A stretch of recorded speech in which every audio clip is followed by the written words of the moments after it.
수요 예배 시작하겠습니다.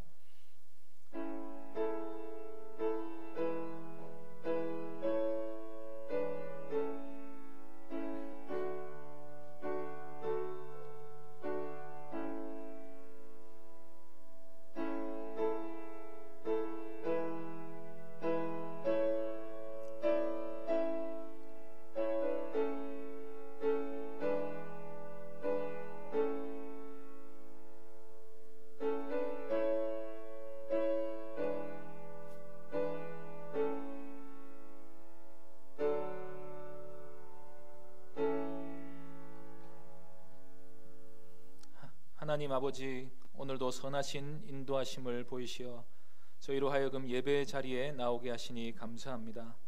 귀로 들은 말씀이 마음에 머물러 그 안에서 참 평안을 누리는 시간이 되게 하여 주옵소서. 주 예수 그리스도의 이름으로 기도하옵나이다. 아멘. 찬송가 246장 찬양하신 후에 곽태현 권사님 기도하시겠습니다.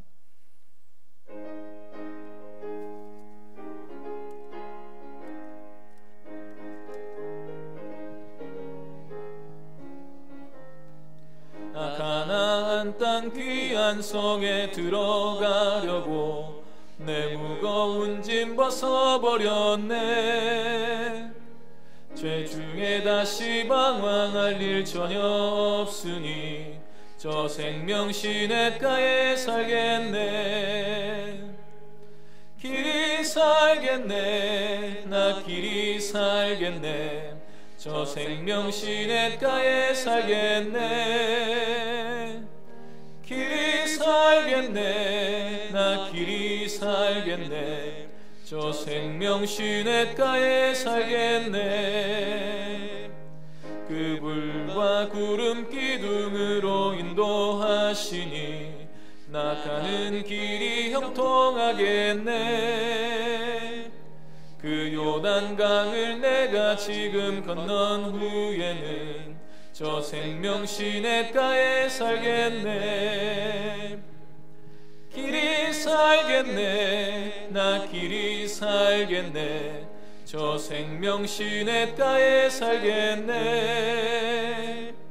길이 살겠네, 나 길이 살겠네. 저 생명 시냇가에 살겠네. 내 주린 영혼 만나로서 먹여주시니 그 양식 내게 생명 되겠네. 이후로 생명 양식 주와 함께 먹으며 저 생명 시냇가에 살겠네. 길이 살겠네, 나 길이 살겠네. 저 생명 시냇가에 살겠네. 길이 살겠네, 나 길이 살겠네. 저 생명 시냇가에 살겠네.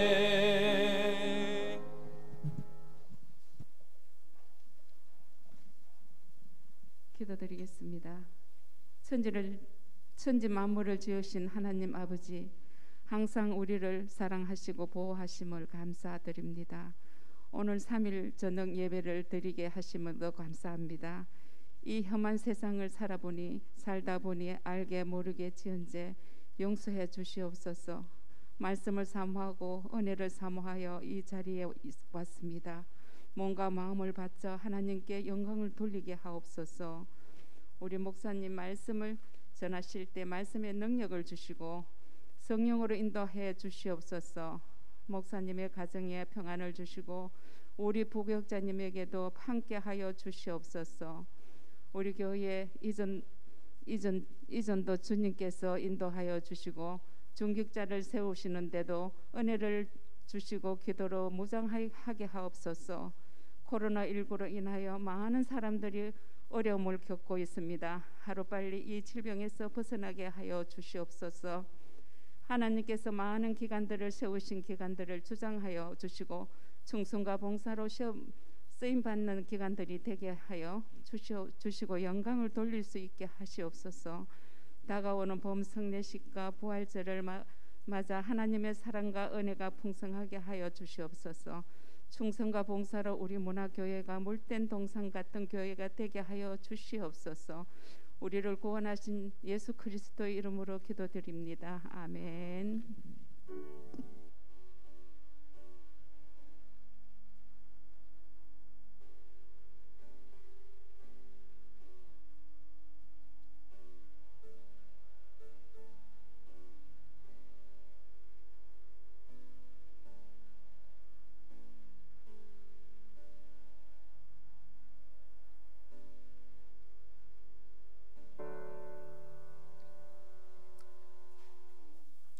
성경 읽겠습니다. 하나님 말씀 여호수아 22장 30절에서 34절까지 말씀입니다. 구약 성경 355쪽입니다. 여호수아 22장 30절부터 34절까지 한 절씩 교독하겠습니다. 제사장 비느하스와 그와 함께한 회중의 지도자들 곧 이스라엘 천천의 수령들이 르우벤 자손과 갓 자손과 므낫세 자손의 말을 듣고 좋게 여긴지라. 제사장 엘라살의 아들 비느하스가 르우벤 자손과 갓 자손과 므낫세 자손에게 이르되 우리가 오늘 여호와께서 우리 중에 계신 줄을 아노니 이는 너희가 이 죄를 여호와께 범하지 아니하였음이니라. 너희가 이제 이스라엘 자손을 여호와의 손에서 건져내었느니라 하고, 제사장 엘르아살의 아들 비느하스와 지도자들이 르우벤 자손과 갓 자손을 떠나 길르앗 땅에서 가나안 땅 이스라엘 자손에게 돌아와 그들에게 보고하매 그 일이 이스라엘 자손을 즐겁게 한지라. 이스라엘 자손이 하나님을 찬송하고 르우벤 자손과 갓 자손이 거주하는 땅에 가서 싸워 그것을 멸하자 하는 말을 다시는 하지 아니하였더라. 함께 읽겠습니다. 르우벤 자손과 갓 자손이 그 제단을 에시라 불렀으니 우리 사이에 이 제단은 여호와께서 하나님이 되시는 증거라 함이었더라. 아멘. 이 시간 하나님을 위한 열심이라는 제목으로 하나님 말씀 전하겠습니다. 여호수아 22장은 가나안 땅 분배 이후에 요단 동편 지파와 서편 지파 사이에 일어난 한 가지 사건을 다루고 있는 장입니다.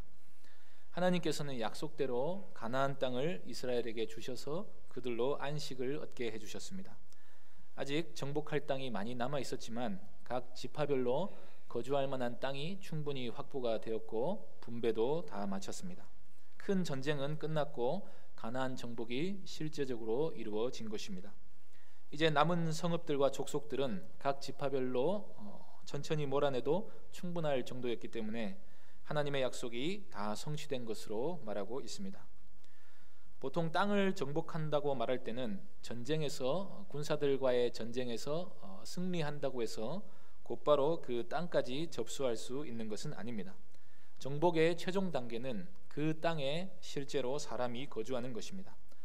군사적 승리를 거두어도 영토를 쉽게 확장시킬 수 없는 이유가 바로 여기에 있습니다. 승리한 민족이 그곳 사람들을 다 몰아내고 실제로 그 땅에 거주해야 하는 것입니다. 그런데 이스라엘 민족의 수는 많아봐야 200~300만 정도인데 잘 모아놓으면 대구시 정도밖에 안 되는 인구입니다. 오늘날 도시 문명의 기준과 같다고 볼 수는 없지만 하나님이 애초에 정하신 그 넓은 땅에 다 흩어져 살기에는 아무래도 부족한 숫자가 아닐 수 없습니다. 그래서 하나님께서는 1차적으로 가나안 땅을 정복할 만큼의 충분한 숫자를 애굽에서 확보하신 뒤에 일단 가나안에 들어가서 그 영토를 천천히 넓혀가는 작전을 쓰셨습니다. 그런 뜻이 출애굽기 23장에 나와 있는 것을 볼 수 있습니다. 출애굽기 23장 29절에서 30절 말씀에 이렇게 되어 있습니다. 그러나 그 땅이 황폐하게 되므로 들짐승이 번성하여 너희를 해할까 하여 1년 안에는 그들을 내 앞에서 쫓아내지 아니하고 내가 번성하여 그 땅을 기업으로 얻을 때까지 내가 그들을 내 앞에서 조금씩 쫓아내리라. 하나님이 처음부터 이렇게 말씀하셨기 때문에 여호수아 내에서 땅 분배가 끝났을 때 하나님이 약속을 성취하셨고 이스라엘에게 가나안 땅을 주셨고 그들에게 안식을 주셨다는 말씀이 그 약속이 이루어졌다고 말하고 있는 것입니다. 여호수아 기자는 아주 담대하게 하나님의 모든 약속이 다 성취되었다고 말씀합니다. 여호수아 21장 45절에 이렇게 되어 있습니다. 여호와께서 이스라엘 족속에게 말씀하신 선한 말씀이 하나도 남음이 없이 다 응하였더라. 우리는 많은 경우 이미 받은 것은 잘 생각하지 못하고 아직 얻지 못한 부분 때문에 감사하지 못하는 경우가 많은 것 같습니다. 아이들을 길러보니까 애들의 모습이 바로 우리의 모습이라는 생각이 많이 듭니다. 부모의 눈에 볼 때는 아무 부족함 없이, 거의 부족함 없이 많은 것을 채워주는데도 꼭 한두 가지 얻지 못한 것 때문에 칭얼대고 불평합니다. 있는 건 필요 없고 꼭 없는 건 달라고 하면서 울 때는 가끔 화가 나기도 합니다. 어떨 때는 자기가 지금 가지면 안 되는 것을 가지고 달라고 우기기도 합니다. 오빠가 자기 옆에 장난감을 산더미처럼 쌓아놓고 그래도 동생이 하나 가져가면 그것 때문에 나머지 모든 장난감을 잊어버립니다. 그러면 자식이라도 별로 이쁘지 않습니다. 그래서 우리는 여호수아서 기자가 가진 이 태도를 가질 필요가 있습니다. 하나님이 이미 우리에게 안식을 허락해 주셨습니다. 약속을 믿으면 하나님이 우리를 더 번성하게 하실 때에 우리가 더 충분히 성장해서 얼마든지 더 가지고 누려도 될 때 더 많이 얻도록 허락하실 것입니다. 그러니 이미 하나님께서 우리에게 베푸신 그 은혜에 감사하는 삶을 살도록 복음의 약속이 우리 안에서 얼마나 성취되었는지 셀 필요가 있는 것입니다. 이렇게 하나님의 약속이 성취되어서 지파별로 분배가 다 이루어진 바로 이 시점에서 여호수아는 요단 동편 지파를 불러 모읍니다. 이들은 자기 땅을 얻기 위해 전쟁에 참여한 자들이 아니었습니다. 이들이 선봉에서 전쟁을 제일 앞서 수행한 이유는 형제들이 안식을 얻을 때까지 싸우기 위함이었습니다. 그러면서 요단 동편 지파는 이 정도면 우리도 할 만큼 했다 하면서 자기들 임의대로 돌아가려 하지 않았습니다. 이들은 정말로 자기 형제들이 충분히 안식할 때까지 끝까지 싸울 생각이었던 것입니다. 자기들이 다른 형제들의 동의로 요단 동편 땅을 얻어서 처자식들과 노인들이 편하게 살게 된 것에 감사하는 마음으로 최선을 다해 형제된 도리를 행하려는 마음이 이들 가운데 있었다는 것을 볼 수가 있습니다. 그래서 여호수아는 이제 동편 지파들의 임무를 해제시켜주면서 그들의 노고를 치하하며 자신들의 기업으로 돌아가기를 허락합니다. 22장 1절에서 3절 제가 읽겠습니다. 그때 여호수아가 르우벤 사람과 갓 사람과 므낫세 반 지파를 불러서 그들에게 이르되 여호와의 종 모세가 너희에게 명령한 것을 너희가 다 지키며 또 내가 너희에게 명령한 모든 일에 너희가 내 말을 순종하여 오늘까지 날이 오래도록 너희가 너희 형제를 떠나지 아니하고 오직 너희 하나님 여호와께서 명령하신 그 책임을 지키도다. 여기서 여호수아가 요단 동편 지파를 칭찬하는 내용이 무엇입니까? 말씀에 끝까지 순종했다는 것입니다. 르우벤과 갓과 므낫세 반 지파는 요단 동편 땅이 목축하기 좋은 땅이라고 생각하고 모세에게 그 땅을 미리 기업으로 달라고 요청했습니다. 그래서 자기들이 요단강을 건너가지 않도록 해달라고 요청했습니다. 그래서 처음에는 우리는 여기서 기업을 얻고 요단을 건너지 않겠다고 말했다가 모세에게 크게 혼나고 나서 그러면 우리가 형제들이 각자 기업을 얻을 때까지 최전선에 나서서 싸우겠다고 약속을 했습니다. 그 후에 요단을 건너기 전에 여호수아가 그들을 한 번 더 불러서 너희 형제들이 땅을 차지해서 안식할 때까지 함께 싸우고 나서 요단 동편으로 돌아가라고 명령합니다. 이 모세와 여호수아의 명령에 그들이 끝까지 순종하였고 그렇게 하는 것이 그들이 자신들의 받은 특권에 대해서 당연히 져야 할 책임이었기 때문에 하나님의 뜻에도 순종한 것이다 라고 말한 것입니다. 본문 3절에 오늘까지 날이 오래도록 그들이 삶을 걸고 형제들의 안식을 위한 전쟁에 참여했다고 되어 있는데 아마도 요단강을 건넌 지 7년이 지난 시점으로 생각이 됩니다. 여호수아 14장에서 갈렙이 헤브론을 정복할 때 나이가 85세이고 또 정탐할 때 가데스 바네아에서 정탐꾼으로 활동할 때 나이가 40세니까 38년간 광야에서 생활한 기간을 빼고 나면 한 7년이 남습니다. 이때가 각 지파별로 분배가 이루어진 때입니다.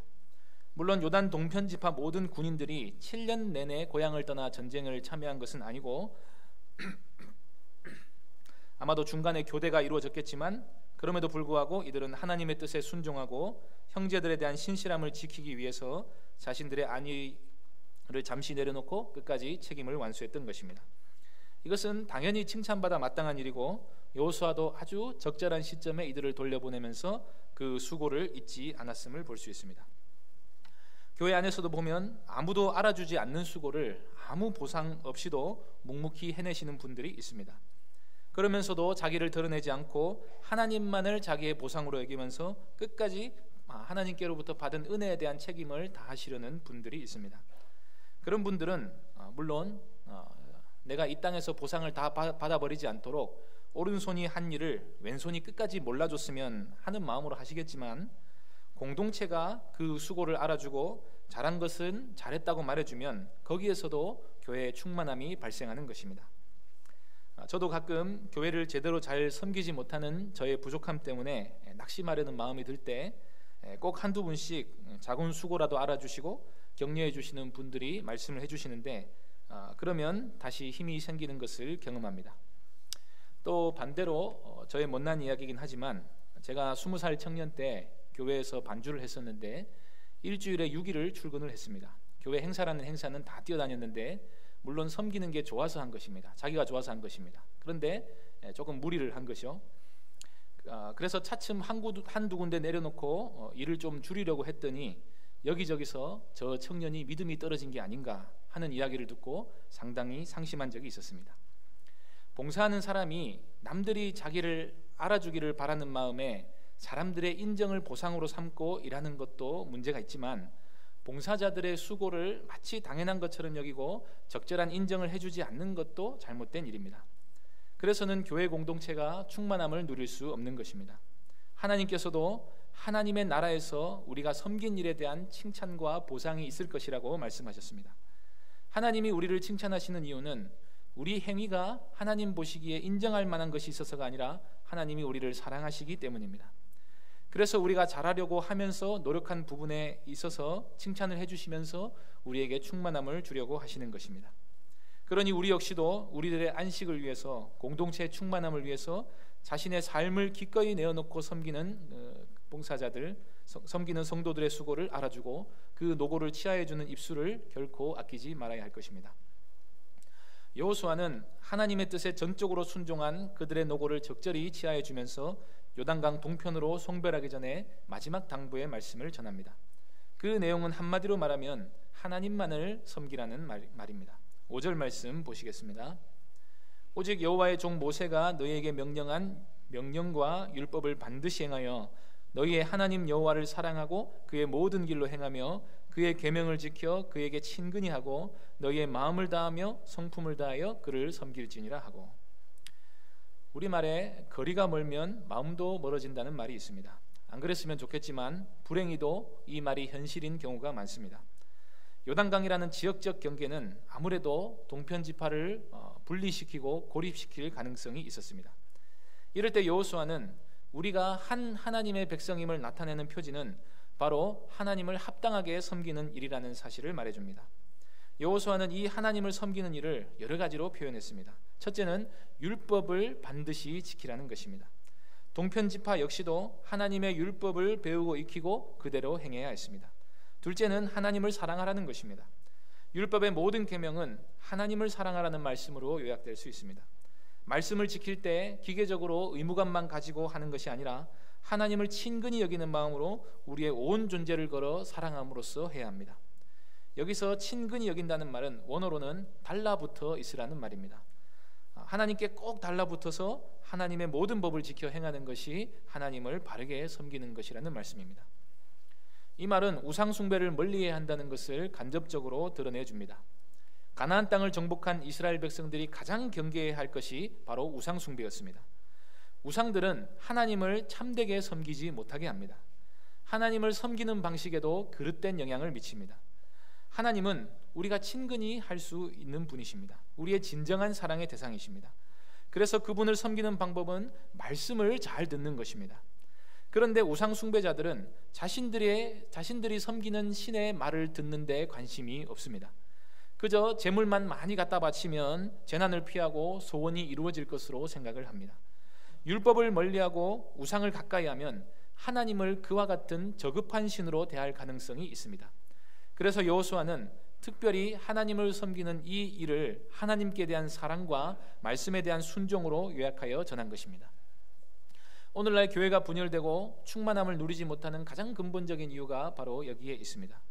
모든 사람이 자기 자신을 위해서 하나님을 이용하는 방식으로 종교 생활을 할 때 교회는 결코 충만함도 하나됨도 누릴 수가 없습니다. 하나님을 섬기는 일을 예배 참석과 헌금으로 제한하면서 말씀이나 가르침에 대한 관심이 없으면 사실상 다른 종교에서의 신앙생활과 다를 바 없어지게 됩니다.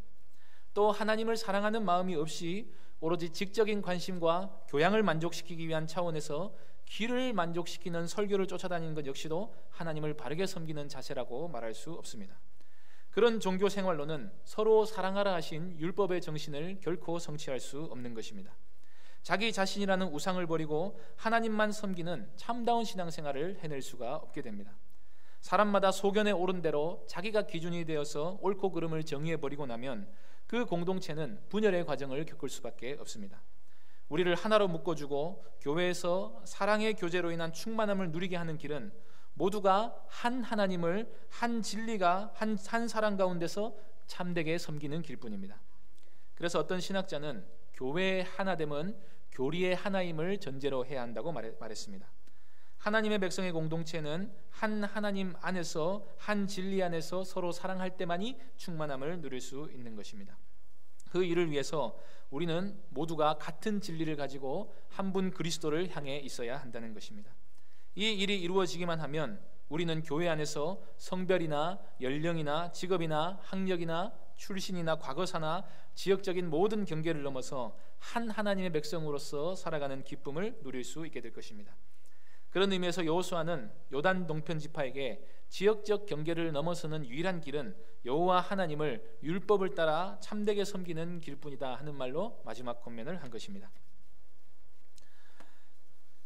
이에 여호수아의 마지막 훈시를 들은 동편 지파는 드디어 전역을 하게 됩니다. 전역했다는 사실 그 자체만으로도 충분히 기쁜 일인데 수많은 전리품과 함께 가족들의 품으로 돌아가게 됩니다. 본문 8절 보시겠습니다.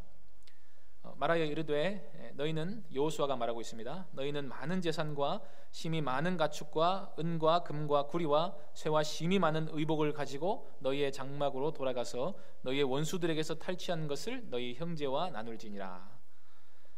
여호수아는 단순히 말로만 그들을 칭찬한 것이 아니라 그들의 수고대로 탈취물을 분배해 주었습니다. 여호수아의 성품을 보았을 때 그 수고에 대한 적절한 보상이 되도록 그리고 동편 땅에 살고 있는 인구 수에 비례해서 정확히 탈취물들을 분배해 주었을 것입니다. 그런데 그 수가 심히 많았다고 합니다. 그동안의 수고가 아깝지 않을 만큼의 충분한 보상이 되었습니다. 아마 요단을 건너지 않고 자기 땅에서 편하게 농사짓고 목축하고 있었으면 그만큼의 재산이 7년 만에 생기지 못했을 것입니다. 약속의 땅에는 단지 땅만 있는 것이 아니었습니다. 신명기 6장 10절에서 11절 말씀 보겠습니다. 내 하나님 여호와께서 내 조상 아브라함과 이삭과 야곱을 향하여 내게 주리라 맹세하신 땅으로 너를 들어가게 하시고 내가 건축하지 아니한 크고 아름다운 성읍을 얻게 하시며 내가 채우지 아니한 아름다운 물건이 가득한 집을 얻게 하시며 내가 파지 아니한 우물을 차지하게 하시며 내가 심지 아니한 포도원과 감람나무를 차지하게 하사 내게 배불리 먹게 하실 때 하나님께서는 땅뿐만 아니라 충분한 삶의 기반 그 이상을 처음부터 허락해 주신 것입니다. 그 목적은 한결같습니다. 하나님이 복을 줄 테니 먹고 사는 것에 대한 염려는 그치고 율법을 지켜 행하는 백성이 되라는 것입니다. 요단 동편 지파도 마찬가지로 자기들이 만들지 않은 엄청난 재물들을 가지고 집으로 돌아갈 것입니다. 하나님께서 싸우셔서 승리를 얻게 하셨지만 또 하나님은 우리가 행한 일을 결코 잊지 않으시고 적절한 보상으로 갚아주십니다. 하나님의 백성은 심은 대로 거둘 수 있는 은혜를 받는 것입니다. 그래서 우리로 하여금 하나님만 사랑하고 섬길 수 있도록 충분한 복을 이미 다 허락해 주시는 것입니다. 디모데전서 6장 8절에서는 우리가 먹을 것과 입을 것이 있은즉 족한 줄로 알 것이니라고 하셨는데 먹을 것과 입을 것뿐 아니라 생활에 충분한 것들을 하나님이 넘치도록 우리에게 주지 않으셨습니까? 우리가 생계를 염려하는 것은 이미 가진 것들이 충분하지 않아서가 아니라 하나님께 대한 믿음이 불충분해서일지 모릅니다. 사람들의 모든 삶을 일률적으로 재단할 수는 없지만 하나님을 섬기기에 충분한 복들이 이미 우리에게 주어졌다는 사실을 기억하시기 바랍니다. 또한 하나님께서 우리를 위해 복을 주실 뿐 아니라 교회 공동체가 하나님으로부터 받은 복을 모든 하나님의 백성들에게 또한 나누어 주는 일도 역시 필요합니다. 물질적인 것뿐 아니라 특별히 교회는 하늘로부터 은사를 공급받게 되는데 이 은사를 적극적으로 나누는 일이 필요합니다. 그래야 교회가 풍성해지고 충만해질 수 있는 것이고 다른 지체들로부터 나누어 받은 것들을 가지고 하나님을 더 잘 섬길 수 있게 되는 것입니다. 그래서 서로가 아름답게 잘 헤어졌는데 요단 동편 지파가 이해할 수 없는 행동을 하나 합니다. 자기 곳으로 돌아가다가 요단을 건너기 전에 강 서편에 상당히 큰 제단 모형을 세우고 건넌 것입니다. 10절 말씀 보시겠습니다. 르우벤 자손과 갓 자손과 므낫세 반 지파가 가나안 땅 요단 언덕가에 이르자 거기서 요단가에 제단을 쌓았는데 보기에 큰 제단이었더라. 여기 보면 가나안 땅 요단 언덕가라고 되어 있고 11절에도 보시면 가나안 땅의 맨 앞쪽 요단 언덕가 이스라엘에게 속한 쪽에 제단을 쌓았다고 되어 있습니다. 이 일은 얼른 보기에는 두 가지로밖에 해석이 되지 않는 일이었습니다. 요단 동편 지파가 종교적 독립을 선언하고 성막이 아닌 다른 장소에서 제사를 드리겠다 한 것이든지 아니면 그 제단으로 우상 숭배를 하려고 하는 것 같은데 이것은 율법에 충실한 이스라엘의 입장에서는 절대로 용납할 수 없는 죄악이었습니다. 그래서 요단 서편에 있는 9지파 반이 동편 지파와 싸우기 위해서 실로로 모여듭니다. 그리고는 무조건 단죄하고 싸우기 전에 일단 진상부터 파악하기 위해 조사단을 보냈습니다. 여기에는 9지파 반에서 대표 1명씩 보내고 제사장 대표로 비느하스가 가서 총 11명이 요단강을 건너게 되는데 무조건 싸우겠다는 것이 아니라 형제를 믿어보는 마음이 또 긍휼히 여기는 마음이 여기 있음을 보게 됩니다. 그런데 요단을 건넌 11명의 대표들은 일단 추궁부터 하기 시작합니다. 본래 제단은 성막 안에만 있어야 하고 성막은 하나님이 지정해 주신 장소에 있어야 하는 것입니다. 하나님은 거기서만 이스라엘의 제사를 받으시겠다고 말씀하셨습니다. 그러니 율법을 어기고 다른 제단을 쌓는 일 자체가 하나님께 크게 범죄하는 일인 것입니다. 요단 서편 지파는 이것을 근거로 요단 서편 동편 지파가 지금 큰 죄를 짓고 있다고 말합니다. 그들의 행동은 하나님을 따르는 것을 떠난 것이고 너희를 위해 하나님을 거역하는 큰 범죄 행위라고 말했습니다. 그리고 이 죄가 너희에게만 문제가 되는 것이 아니라 우리에게도 영향을 미쳐서 이 죄가 처리되지 않으면 이스라엘 백성 전체가 함께 멸망할 것이라고 주장합니다. 그 예로 부올에서의 죄악과 아간의 죄로 인해 이스라엘 전체가 징계를 받은 사건을 예로 들고 있습니다. 부올의 죄악은 민수기 25장에서 일어난 사건인데 이스라엘 백성들이 부올에서 바알부올 신을 섬기는 일에 가담했던 일이 있습니다. 이때 발람 선지자가 이스라엘을 가르쳐서 우상을 숭배하고 신전의 창기들과 행음을 하게 했습니다. 이 일 때문에 하나님이 이스라엘에게 진노하셔서 전염병으로 24,000명이나 죽는 끔찍한 일이 일어났습니다. 요단 동편 지파를 향해 이 말을 한 사람은 아마도 비느하스로 보입니다. 비느하스는 아론의 손자인데 바알부올 사건대 이스라엘이 행음하는 모습을 보고 마음에 의분이 일어나서 창을 들고 행음하는 남녀의 배를 꿰뚫어 처단을 했습니다. 이 비느하스의 의로운 행동 때문에 하나님께서 이스라엘에게 연병을 그치시고 비느하스에게 영원한 제사장 직분의 언약을 맺어주신 적이 있습니다. 또 아간의 범죄로 인해 이스라엘 전체가 전쟁에서 패배하고 크게 낙심한 일이 있었던 것을 예로 들면서 이 모든 사건을 두 눈으로 보고 경험한 비느하스의 입장에서는 이스라엘에게 이런 어떤 죄악이 하나라도 들어오는 것을 크게 경계하지 않을 수가 없는 것입니다. 한 사람의 범죄는 한 사람으로 그치지 않고 공동체 전체에 반드시 영향을 미치게 됩니다. 그래서 죄에 대한 경각심을 가지고 의심스러운 시선으로 요단 동편 지파를 추궁하고 있는 것입니다. 심지어 비느하스는 너희가 요단 동편 땅에 하나님의 성막이 없다 해서 제단을 새로 쌓은 모양인데 정 그렇게 하나님을 섬기고 싶으면 아예 이쪽 땅으로 건너와라, 땅도 나누어 주겠다고 제안합니다. 좁은 땅을 쪼개고 영토를 포기할지언정 하나님을 섬기는 일만큼은 절대로 포기할 수 없다는 의지가 여기에 반영되어 있는 것입니다. 하나님을 거역할 바에야 소유도 재산도 나라의 경계표까지도 포기하겠다는 것입니다. 오해가 있었다 손치더라도 이런 이스라엘의 모습이 정말로 근사하지 않습니까? 교회가 거룩을 위해서라면 재산도 얼마든지 포기할 수 있다면 어떻겠습니까? 교회가 죄를 끊어내버리기 위해서라면 서로의 것이라도 얼마든지 아낌없이 내어줄 수 있다면 얼마나 아름답겠습니까? 제가 예전에 간접적으로 들은 얘기입니다만 서울에 어떤 복음을 전하는 작은 개척교회에 한 젊은 부부가 등록을 했습니다. 그런데 거기서 남자분이 술집 사장님이었습니다. 아무 생각 없이 교회 나오다가 어느 날 은혜를 받았는데 자신이 술집을 계속하는 것이 옳지 않다는 생각이 들었습니다. 그런데 술집을 시작한 지가 얼마 안 돼서 가게를 처분하려면 자기 돈 보태도 3천만 원 가량이 필요하다고 했습니다. 그러자 교회 공동체가 이 새신자 부부의 회심한 새 삶을 위해서 그 3천만 원을 선뜻 내어주었습니다. 몇 명 되지 않는 교인들이 힘을 합쳐서 돈을 모아서 가게를 처분할 수 있도록 그 돈을 다 모아서 주었습니다. 빌려준 게 아니라 그냥 주었습니다. 죄를 끊어내버리고 거룩한 삶을 살고 싶다는 열망에 온 성도들이 자신의 소유까지도 내어준 것입니다.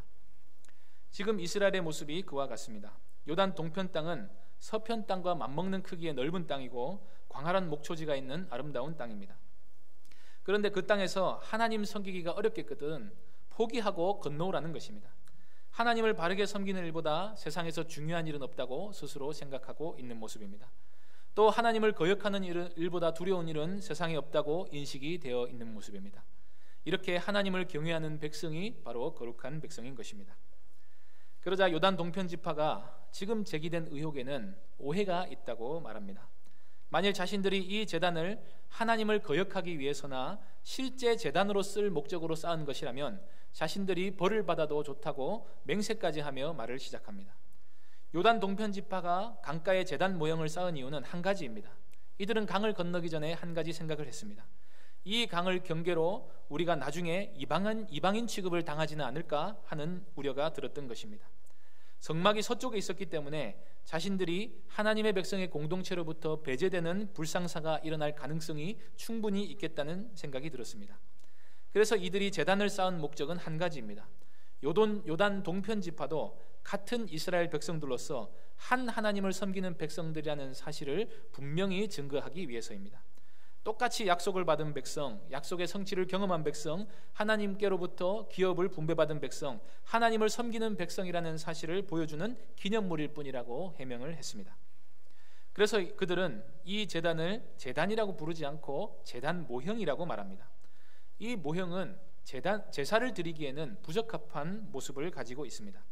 여러모로 볼 때 어떤 시각적 교육을 한 목적으로 세워진 것이 분명합니다. 첫째로 이 제단 모형은 요단 서편에 세워져 있습니다.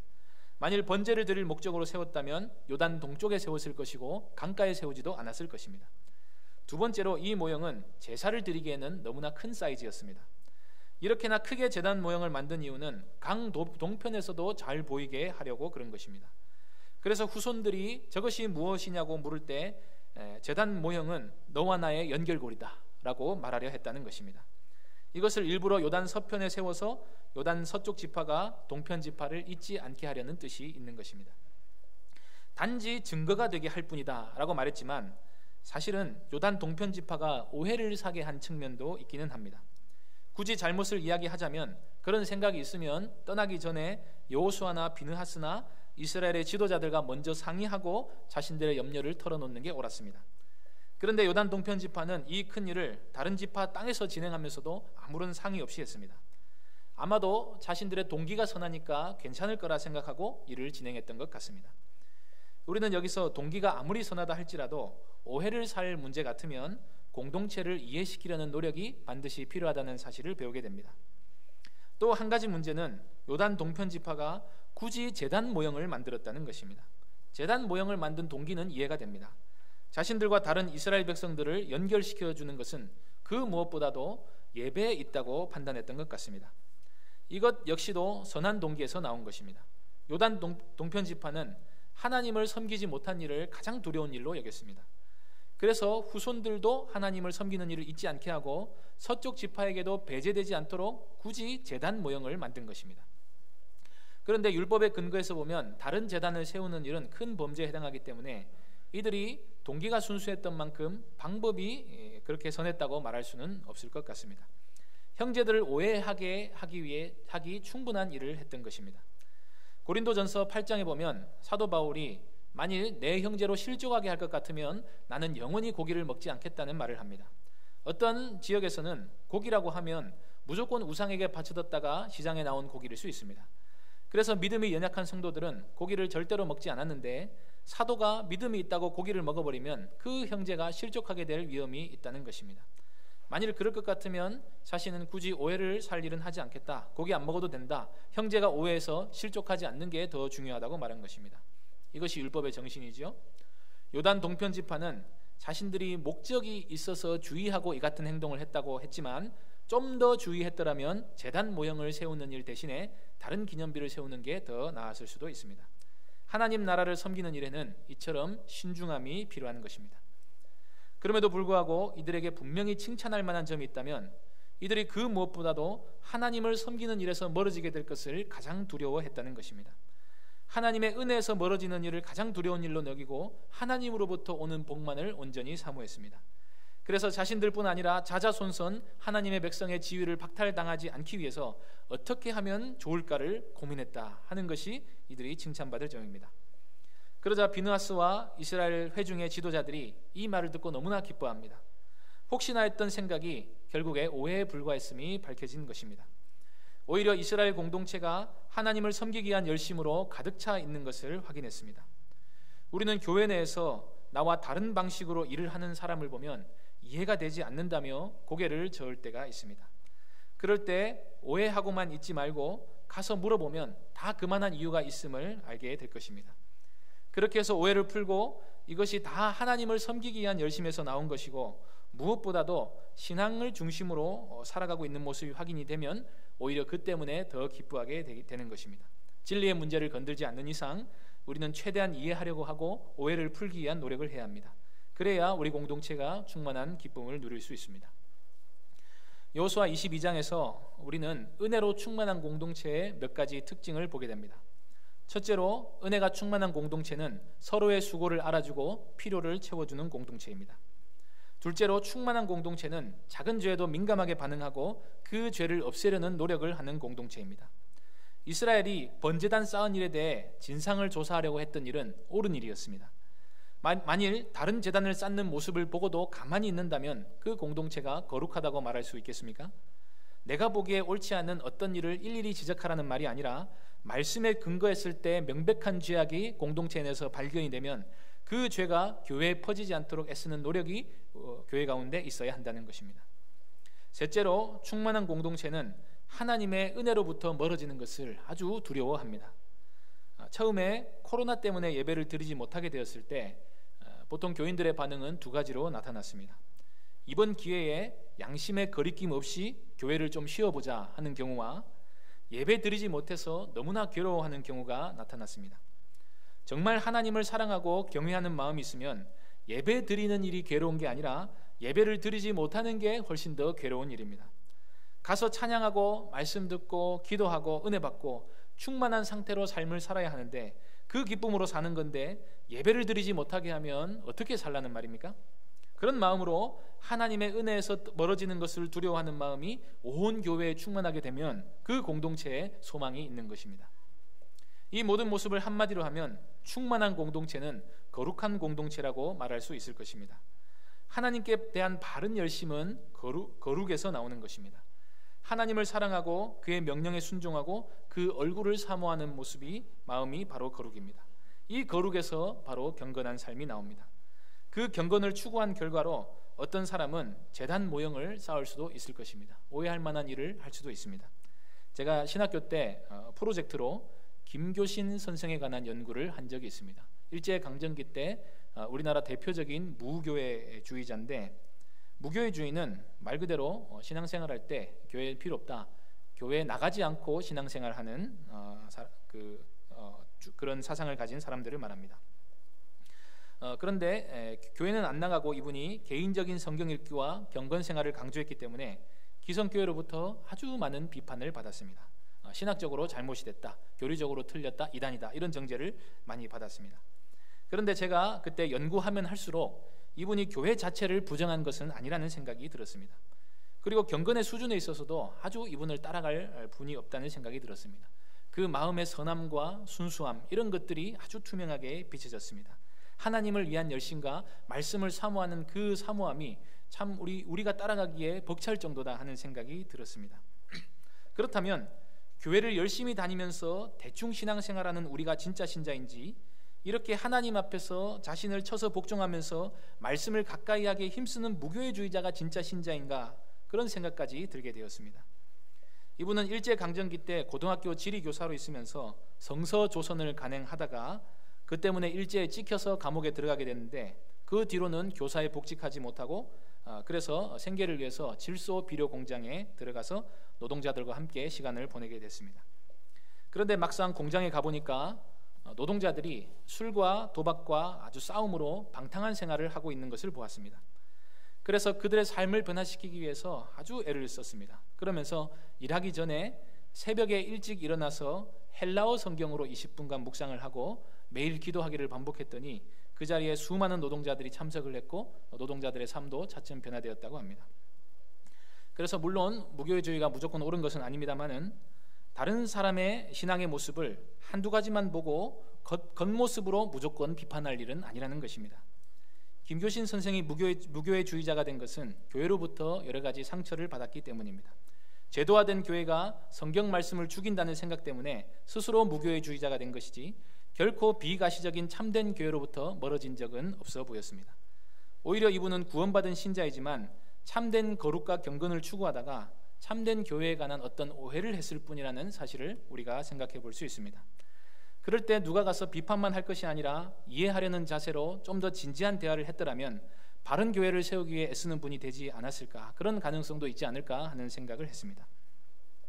아무튼 그래서 교회가 충만함을 누리기 위해서는 하나님 말씀에 대한 바른 지식과 함께 공동체의 거룩을 추구하는 온전한 모습이 있어야 합니다. 이 거룩에는 겸손과 사랑이 반드시 있어야 합니다. 죄를 용납하지 않으면서도 동시에 서로를 위해 낮아지고 이해하려는 이 지식에 넘치는 사랑이 있어야 하는 것입니다. 공동체가 거룩하기 위해서는 또 개개인이 반드시 거룩해야 합니다. 그러면서 거룩이 우리의 모든 소유보다, 심지어 우리의 모든 존재보다 더 귀하다는 인식이 함께 자라야 합니다. 그러면 하나님이 그 교회를 충만히 채워주십니다. 하나님을 위한 열심으로 서로가 오해가 조금 있다 할지라도 오히려 그 때문에 서로 더 충만하게 되는 것을 경험할 것입니다. 그런 공동체에 하나님이 함께 하십니다. 경건한 삶에 하나님이 은혜 베풀기를 기뻐하십니다. 하나님의 은혜를 사모하는 마음이 우리 가운데 있기를 소망합니다. 그래서 성령 하나님께서 우리의 영혼을 충만히 채워주시는 것을 매 예배 시간마다 경험하기를 소망합니다. 그런 뜨거움이 우리 가운데 회복되기를 소망합니다. 얼마나 오랜 시간 우리가 냉랭함 가운데 신앙생활을 했습니까? 우리가 하나님의 은혜를 사모하는 데서 얼마나 많이 멀어졌습니까? 성령의 뜨거운 불길을 사모하는 마음이 우리에게서 적어지고 세상의 유혹과 쾌락을 더 사모하는 마음이 우리 가운데 혹시 자라나지는 않았습니까? 하나님 은혜를 사모하시기 바랍니다. 예배 가운데 하나님께서 충만함을 주시기를 구하시기를 바랍니다. 그렇기 위해서는 우리 공동체가 거룩을 사모해야 됩니다. 하나님을 향한 열심이 회복돼야 됩니다. 진리 안에서 서로를 이해하려고 하고 낮추려고 하고 하나님의 뜻을 교회 안에서 이루기 위해서 애써야 합니다. 그렇게 하나님의 은혜를 사모하는 가운데서 진리의 말씀 안에서 우리가 서로 사랑할 때에 거룩한 공동체를 세워나가려는 노력이 있을 때에 하나님께서 우리 교회를 충만히 채워주실 줄로 믿습니다. 기도하겠습니다. 아버지 하나님, 저희를 사랑하셔서 하나님의 백성으로 불러 모아 주시고 또 하나님의 은혜를 경험하게 하여 주시니 감사합니다. 하나님 아버지, 그런데 우리가 하나님의 충만하심을 더욱 충만히 누리기를 소망합니다. 우리의 삶의 거룩을 잃어버리고 하나님의 뜻을 행하지 않으므로 우리 교회가 충만함을 잃어버리지 않았나 스스로 돌아보게 하여 주시고 진리 안에서 서로 사랑함으로써 하나님을 위한 열심을 더욱 내므로써 우리가 충만함을 경험하게 하여 주시옵소서. 주 예수 그리스도의 이름으로 기도하옵나이다. 아멘. 귀한 말씀 감사드립니다. 찬송가 210장 찬양하고 함께 기도하고 축도로 예배를 마치겠습니다.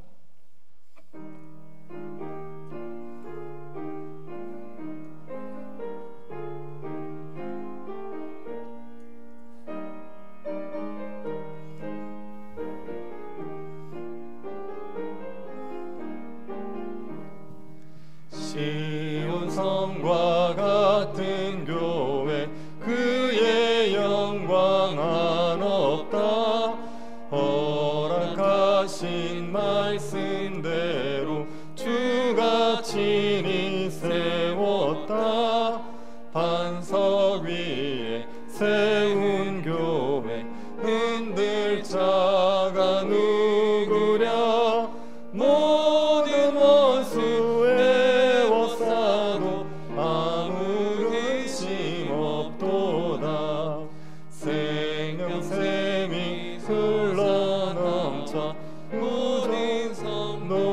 하시니 언제든지 흘러넘쳐 부족함이 없도다.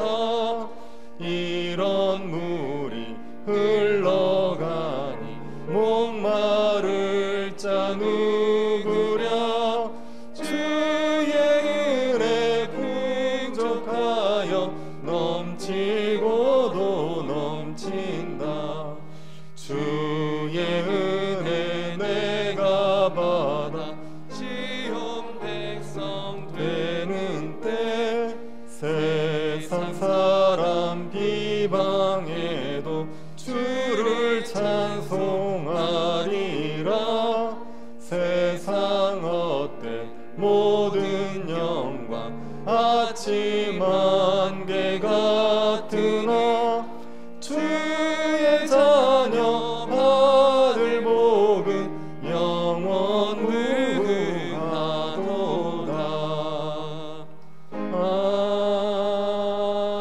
아멘. 몇 가지 기도 제목 가지고 같이 기도하도록 하겠습니다. 교회가 충만한 공동체가 될 수 있게 해달라고 기도합시다. 거룩한 공동체가 될 수 있도록 하나님께서 우리에게 겸손과 사랑을 주셔서 하나님의 충만함에 이르는 복된 교회가 되게 해달라고 기도해 주시기 바랍니다. 성례주의를 위해서 또 부활주의를 위해서도 함께 기도합시다. 우리에게 주신 구원의 즐거움이 회복되게 하시고 부활의 소망이 더욱더 풍성해지는 은혜의 시간들이 되게 해달라고 기도해 주십시오. 예배당을 지나는 문제, 직분자 선거 문제가 우리에게 이제 가까이 다가와 있습니다. 하나님께서 선하게 이끌어 주셔서 이 모든 일들이 교회가 충만하게 자라가는 데 쓰임받게 하여 주시기를 기도해 주십시오. 코로나19로 고통받고 있는 이 땅을 치료하여 주시기를 기도해 주시고 성도들의 가정과 직장에 평안함을 주시기를, 병중에 고통받고 있는 성도들에게 하나님께서 치유의 은혜와 위로를 허락하여 주시기를 같이 한번 기도하도록 하겠습니다. 하나님 아버지, 교회가 주님의 은혜 가운데 충만하게 자라가게 하여 주시옵소서. 하나님의 충만하심에 이를 수 있도록 저희들에게 은혜를 베풀어 주시기를 원하옵나이다. 하나님의 교회를 위하여 수고하는 자들을 격려하여 주고 하나님 그들의 수고를 알아주고 하나님 아버지 위로하고 하나님 아버지께서 주시는 그 은혜의 풍성함으로 그들을 잘 섬길 수 있는 은혜가 우리에게 있게 하여 주시옵소서. 하나님, 죄를 용납하지 않는 교회가 되기를 원합니다. 거룩함을 지키기를 힘쓰는 교회가 되게 하여 주시옵소서. 하나님 아버지께서 어떠하든지 하나님을 지켜갈 수 있게 하여 주시고 함께 하나님을 향한 열심을 품은 그런 교회로 자라가게 하여 주시옵소서. 우리 한 사람 한 사람들에게 겸손함이 있게 하시고 하나님 아버지 사랑이 풍성할 수 있도록 은혜를 내리고 주시옵소서. 하나님께서 세워주신 교회가 주님의 은혜 가운데서 날마다 자라가 주의 영광을 드러내게 하여 주시고 하나님 성도들의 교회 안에서 안식을 맛보고 기쁨을 맛볼 수 있는 역사가 우리 가운데 일어나게 하여 주시기를 원하옵나이다. 하나님 성례주의를 준비하고 있습니다. 저희들에게 은혜를 내리워 주셔서 부활의 즐거움들, 하나님 우리에게 주시는 부활의 소망들, 하나님 우리에게 주신 구원의 은혜에 대한 감사들이 더욱더 충만해지는 시간들이 되게 하여 주시옵소서. 다시 십자가를 바라볼 때 하나님 우리의 죄인됨을 깨닫게 하시고 다시 십자가를 바라볼 때 하나님의 그 자비하심을 알게 하여 주시고 우리 같은 자들을 위하여 예수 그리스도께서 당하신 고난이 우리에게 십자가가 밝히 보여질 수 있는 은혜가 있게 하여 주시옵소서. 하나님 아버지 은혜를 베풀어 주시기를 원합니다. 예배당을 전하는 문제 가운데 간섭하십시오. 주님께서 선하게 이끌어 주시기를 원합니다. 직분자를 세우는 문제 가운데도 주께서 은혜를 내리워 주시옵소서. 하나님 아버지께서 교회를 충만하게 이끌어 주시고 하나님의 아버지께서 주시는 기쁨이 온 교회에 가득할 수 있도록 주님 도와 주시옵소서. 코로나19로 고통받고 있는 이 땅 주님께서 치유하여 주시기를 원합니다. 하나님 아버지 주의 역사가 이 땅 가운데 일어나게 하여 주시옵소서. 하나님 아버지 그 누구도 이 땅의 눈물을 닦아낼 수 없고 하나님 이 땅의 혼란을 수습할 수가 없습니다. 하나님만이 이 땅을 치료하시고 회복하실 수 있는 분이신 것을 저희들이 믿습니다. 아버지 하나님 이 땅을 불쌍히 여겨주시고 하나님의 손안에서 회복되어질 수 있게 하여 주시옵소서. 주의 긍휼이 온 땅을 뒤덮을 수 있도록 주님께서 은혜를 베풀어 주시옵소서. 하나님 아버지 성도들의 가정을 지켜주시기를 원합니다. 성도들의 직장을 지켜주시옵소서. 하나님의 은혜 가운데 평안할 수 있게 하여 주시기를 원하옵나이다. 여러 가지 안식을 누리지 못하고 있고 고통 가운데 있는 성도들을 성도들을 위로하여 주십시오. 주님의 손 안에서 치료되어지게 하시고 주님의 손 안에서 회복되게 하여 주시기를 원하옵나이다. 여호와의 은혜의 충만함으로 여호와의 긍휼의 역사로 우리 가운데 일하시고 은혜를 부어 주시옵소서. 주 하나님 우리를 돌아보아 주십시오. 긍휼을 우리에게 베풀어 주시옵소서. 하나님의 은혜로 말미암아 교회가 평안하게 하시고 성도들의 은혜 가운데서 즐거이 하나님을 섬길 수 있는 사람들이 우리 가운데 일어나게 하여 주시옵소서.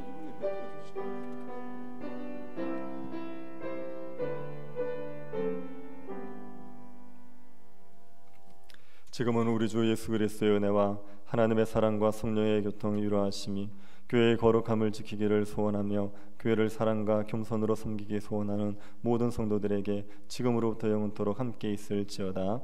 아멘.